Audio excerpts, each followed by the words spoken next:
Here are just a few of the stories we have to share this week. VA mans a new hotline to help women veterans. This virtual home at the VA in Pittsburgh is helping veterans return to normalcy. And Vanguard has a new editor and a new edition. Stay with us. We'll be back with that and more.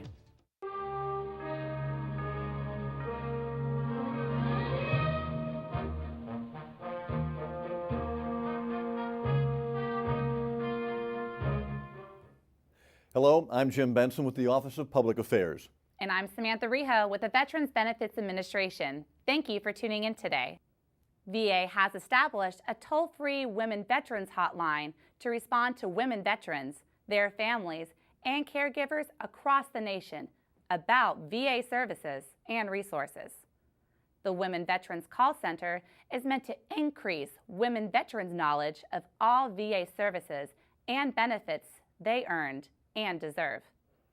The call center is in response to an increase of more than 120% in the number of women using VA healthcare in the past 12 years, from 160,000 to 360,000.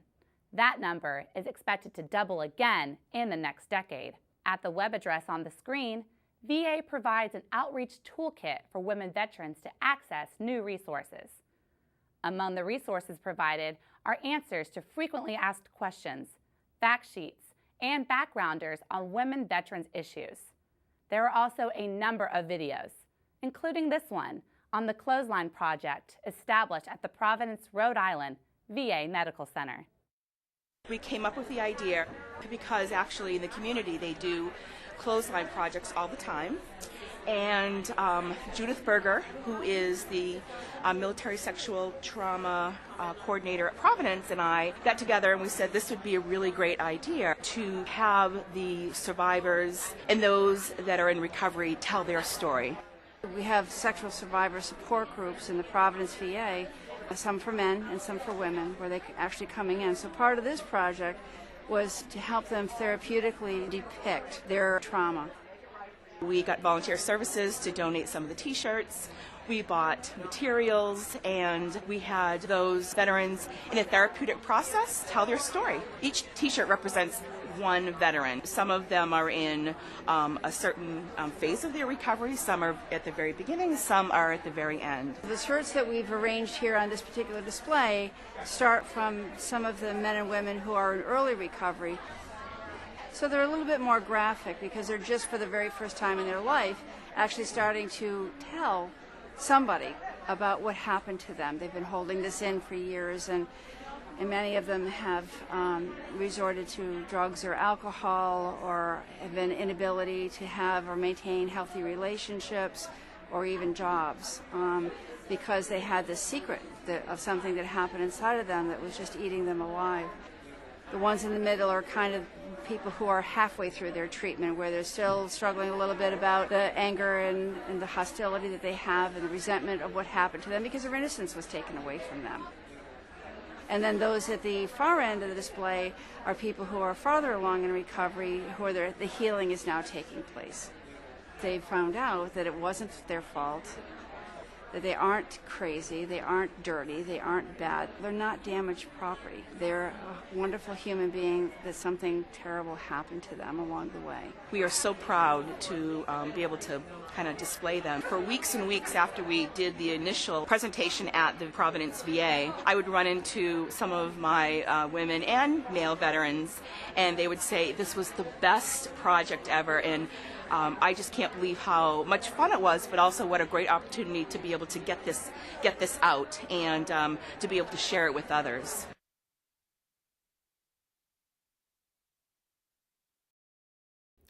Since February, veterans at Pittsburgh's H.J. Heinz VA Medical Center campus have been right at home as they prepare to return to their own homes. The My Home rehabilitation space is motivating veterans to get back to their regular routines at home more quickly and safely. Here's a report from Scott Guido in Pittsburgh. Take a walk down this hallway at VA Pittsburgh's H.J. Heinz campus in O'Hara Township, and you will feel right at home. And it's actually a house within a house, and it is the rehabilitation space here at H.J. Heinz CLC. The home is amazing. They've put together a true home. 1, 2, 3. VA Pittsburgh designed every inch of this revolutionary space, which opened in 2013, to mimic the real-life challenges of returning home. George McIntyre is one of the first veterans to put My Home to use, and he's quickly becoming a raving fan. I think it'll benefit a lot of veterans on getting them ready to go home, you know, because instead of just having a shock treatment going home and saying, wow, what I do now, this here will get them basically ready for it, and myself ready for independent living. For veterans like Mr. McIntyre, this means practice navigating in dim lighting, narrow hallways, and across imperfect flooring transitions, all under the watchful eye of a VA Pittsburgh therapist who has used clinical research and specialized machines to develop a personalized rehabilitation plan. The end goal is always the same: reduce or eliminate each veteran's risk of falling to ensure that their transition home is safe and successful. Having them go home and fall is such a detriment to their success and health at home that we had to come up with a better way to prepare them so that they felt more confident going home. In addition to its intentional imperfections, the one-bedroom, one-bathroom My Home includes a welcoming front porch, a kitchen filled with cabinets adorned with every type of knob and pull imaginable, a cozy dining area, a living room with a fireplace, and an attached garage housing a Ford Focus sedan, sawed in half lengthwise, to give veterans practice entering and exiting a real car. And now we can take input from the veterans on evaluation about what they actually have in their home, and then we can replicate that here to a higher degree to promote a more confident discharge. As the only full-scale simulated home within a community living center, My Home is redefining the look and practice of rehabilitative care. VA Pittsburgh utilizes the space, which serves inpatients who are recovering from a severe injury or major surgery, in partnership with standard rehabilitative treatment regimes. The concept is so different and progressive that local universities have asked to partner with VA Pittsburgh to study My Home's model of care. Veterans such as Ronald D. Ambrosia, however, do not need to wait for research to prove that this approach leads to faster and more confident and complete healing. It's very important to veterans. It keeps us functioning. It keeps us filled with hope. For VA News, I'm Scott Guido. The first edition of VA's award-winning employee magazine, not edited by Lisa Gegler in more than 14 years, is now available for viewing. That's right, Samantha. The newest edition is the first edited by Gary Hicks, and he is here to share a preview.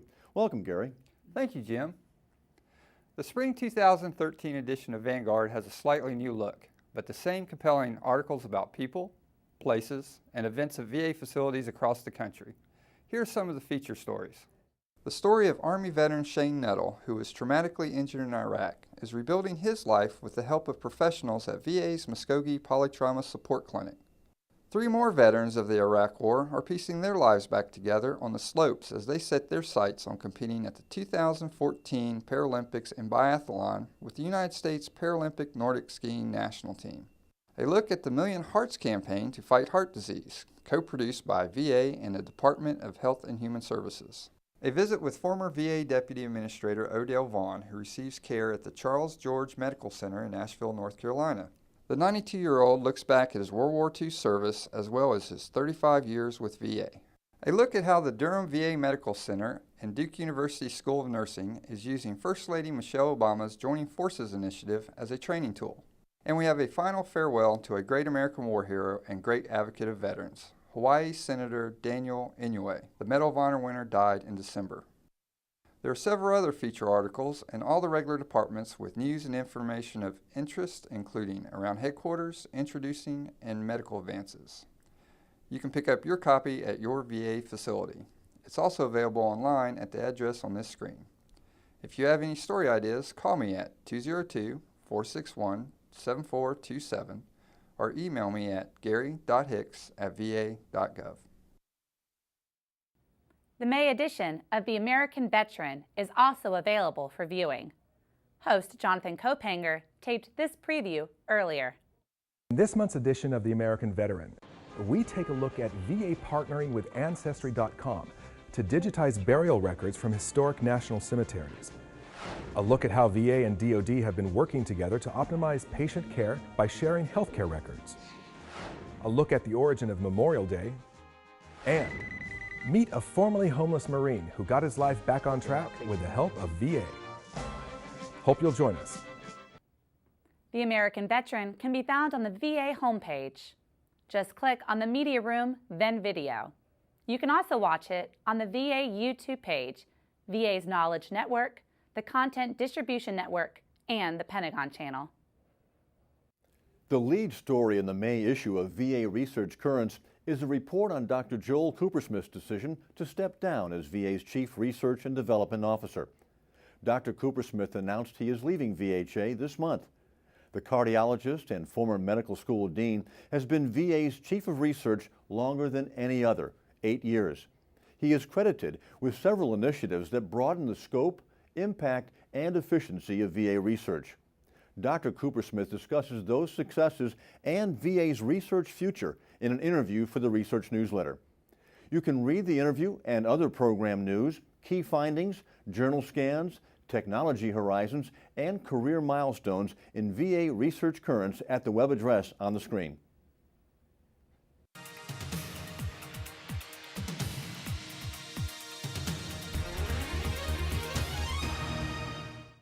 Did you know Monday, May the 27th is Memorial Day?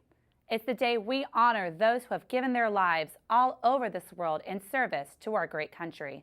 Take the time to participate in activities in your community. Our support means a lot to the families of the fallen and to veterans and active duty service members. On Sunday, May 26th, you can see the live PBS production of the Memorial Day concert on the West Lawn of the U.S. Capitol. The live event and air date is Sunday, May 26th from 8 until 9:30 p.m.